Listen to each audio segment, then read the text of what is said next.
Jika kamu berpikir seorang harus memiliki bakat yang luar biasa untuk menjadi seniman, itu artinya kamu tidak menghargai Jackson Pollock. Para pakar sepakat bahwa Pollock memiliki sedikit bakat alami untuk bidang seni.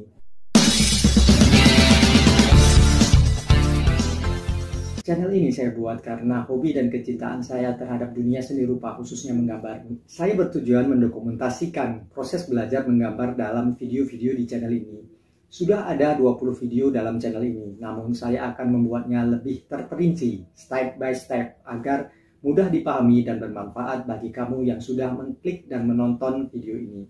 Oleh karena itu, di video yang ke-21 ini, saya akan memulai video series tentang bagaimana cara agar bisa menggambar. Bagi kamu yang ingin belajar menggambar atau para pemula, silahkan tekan tombol subscribe di bawah ini. Dan nyalakan loncengnya, karena saya akan membagikan hal-hal yang bermanfaat tentang bagaimana cara menggambar step by step di video-video selanjutnya. Bagaimana cara bisa menggambar? Buat kamu yang akan mulai menggambar, sebenarnya pertanyaan tepatnya itu bukan bagaimana, tapi mengapa. Pertanyaan bagaimana itu sebenarnya pertanyaan buat orang yang sudah menjalani proses belajar menggambar dan ingin tahu bagaimana cara yang paling efektif dalam proses belajarnya. Namun, buat kamu yang baru akan mulai, pertanyaan itu adalah mengapa kamu ingin belajar menggambar? Apakah kamu ingin menjadi seniman hebat? Ingin karir profesional di bidang tersebut?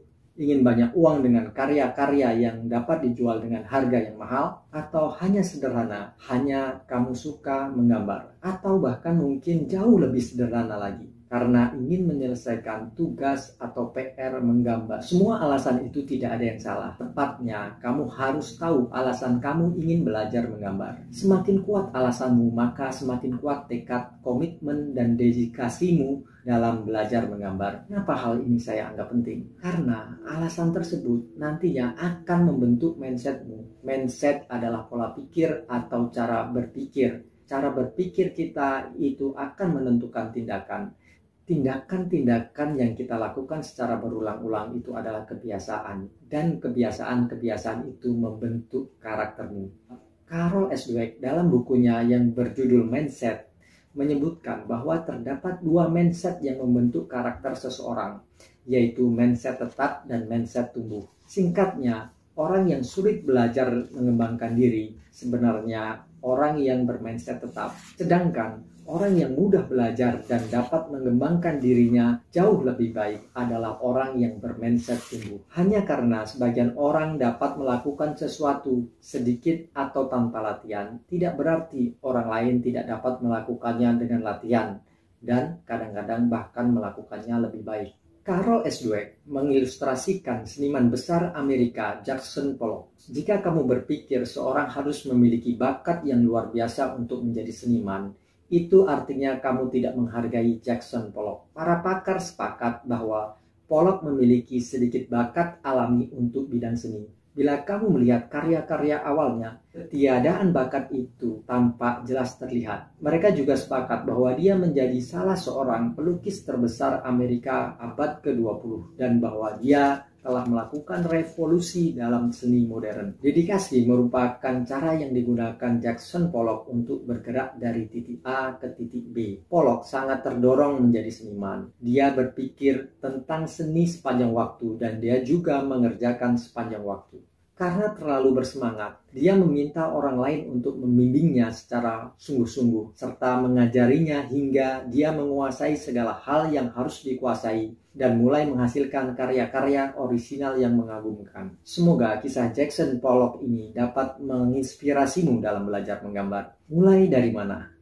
Ada berbagai cara untuk mulai, namun yang lazim dari berbagai referensi yang saya ketahui dan saya alami sendiri adalah mulai saja. Tidak perlu memulainya dengan membeli peralatan-peralatan yang mahal. Pensil 2B, kertas HVS, dan penghapus sudah cukup, seperti video yang ini.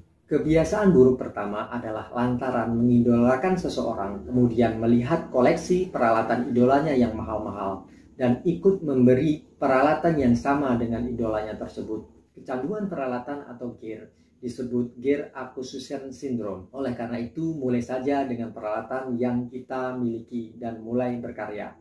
Kebiasaan buruk kedua bagi pemula adalah mengumpulkan berbagai tutorial dan buku-buku seni tanpa pernah mempraktekannya dalam karya seni yang nyata. Boleh mencari tutorial dan buku, tapi cukup sesuai kebutuhan. Karena semakin banyak tutorial itu biasanya semakin membingungkan bagi para pemula. Lebih baik kamu belajar dari seseorang yang bersedia menjadi gurumu, fokus belajar kepadanya. Tip yang saya berikan adalah kamu mulai saja dari peralatan yang sederhana yang kamu miliki. Kemudian kamu rasakan bagaimana rasanya menggunakan alat yang kamu miliki tersebut.